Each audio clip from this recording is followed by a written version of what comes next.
siku utakapojua kuwa ukifa mali zote ulizozitafuta zinabaki duniani, ndio siku utaacha kudanganya watu na kuwaibia na kuwafanyia kitu kibaya au vitu vibaya.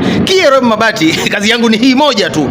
Mimi nasema hivi, hakuna sababu ya, yani mimi binafsi, unaona, mimi binafsi kunyoshewa kidole kwamba umeona yule pale ndio sababu ya kuvujiwa kwangu, umeona yule pale ndio sababu ya bati kuoza, umeona yule pale ndio aliyosababisha mimi nyumba yangu imekuwa vile. I say hiyo kitu kwangu mimi naiogopa sana, kwa sababu fedha unapata, unakula, kisha unaenda sijui wapi huko, yani unakula na hakuna kitu unachokifanya.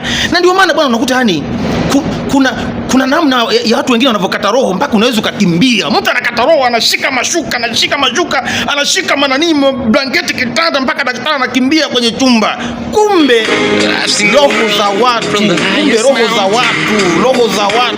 watu, anashika mijuka na anatetemeka kama generator. Roho za watu aliowaibia, watu ambao amewadanganya, wamezeka mabati fake na nini, roho zinamulilia. Unakuta hata kifo chake yani wewe watu wengine wanakufa wanasinzia, yani anakufa kistarehe, anakufa anasinzia, analala, wewe mpaka daktari anakimbia. Wakati mwingine mnapata madhambi ya ajabu, hata mkipeleka mnapewa migonjwa ajabu, ukienda hospitalini kazi yako ya kufanya transfer, ile leo hospitali hii, kesho ile.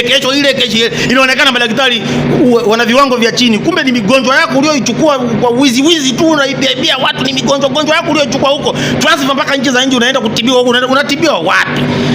Na ndio maana daktari anayemtibu mgonjwa anaandika jina lake na nini. Mgonjwa kipona anapata CV, anapandishwa cheo. Sasa madaktari wengine mnawanyima kazi, CV mnawanyima kwa sababu mnakufa, ripoti zinaenda, daktari wewe mbona umehudumia fulani kafa, kumbe ni mbinano umetoka nayo huko ya wizi.